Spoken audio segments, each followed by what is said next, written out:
There are like 3 of those Sonic the Hedgehog ring birds. Listen.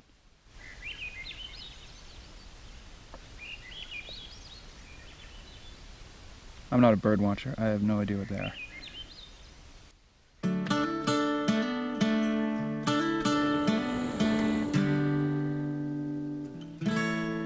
It was time for me to make my way out of the mountains and mining country for the last time. It was really amazing out here. The make it or break it personality of Montana was born in regions like this. As for myself, I had one of the most memorable days on this trip yesterday.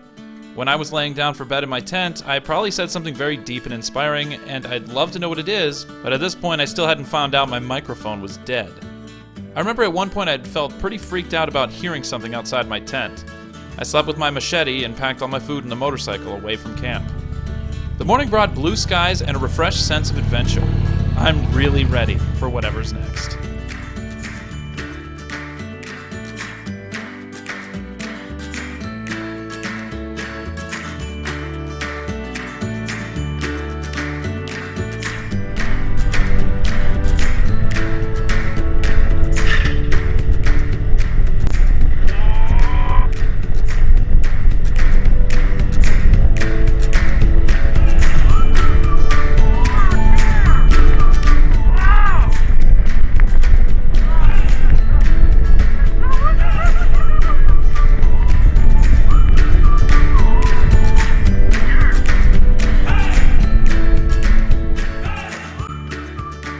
Spending the next few hundred miles passing through some of the most lonesome and inaccessible parts of Montana's interior.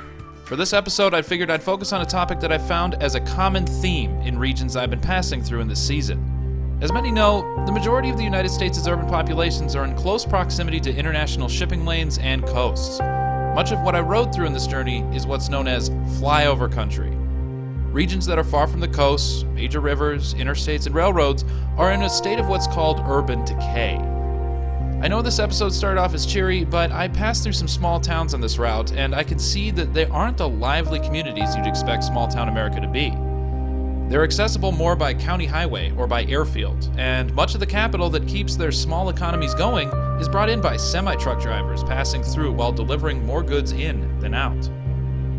Large parts of the United States are going through a process of what's called rural flight. This is a process in which populations leave their rural farm-based communities to more urban centers where jobs are more available. In this image, counties in pink are losing population through rural flight or people dying off. The greener a county is, the more net people are moving in and being born. The communities they leave behind may struggle to get by without more citizens working and spending within them. This process has been exacerbated by corporate agriculture. Long gone are the days of small farms that we see in children's books. Today's farms are part of large corporate entities which have increased income inequality and environmental pollution while decreasing community participation and access to retail outlets. A huge issue is how far apart some communities have grown. There are now phenomena known as food deserts, where access to stores of affordable, nutritious groceries are more than 10 miles away in rural areas. In 2010, the U.S. Department of Agriculture, or USDA, deemed that 23.5 million Americans, or about 8% of the population, live in these food deserts. That's the population of the states New York and Connecticut combined.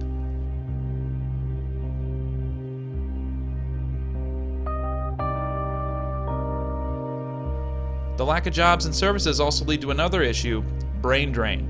Many students educated in the Rust Belt, Midwest, or Flyover Country end up leaving for jobs in major cities on the coasts. They're educated locally, but there's little incentive for them to stay. So there's some solutions to working to tackle these issues facing rural America. If high-speed internet access or broadband reach these marginal communities, many citygoers looking for a more quiet life can telecommute, bringing in high-paying jobs to small towns. Many states will give tax incentives for businesses like manufacturers to move into smaller communities across rural areas. Some states will offer to repay portions of student loans and offer income tax incentives. Programs can help match college grads to jobs in rural areas. As somebody who grew up in a somewhat rural area, a big factor of living in the country has to do with how enticing it is. Some people just enjoy the city too much to be away from the luxuries, nightlife, or access to the varieties of stores and services.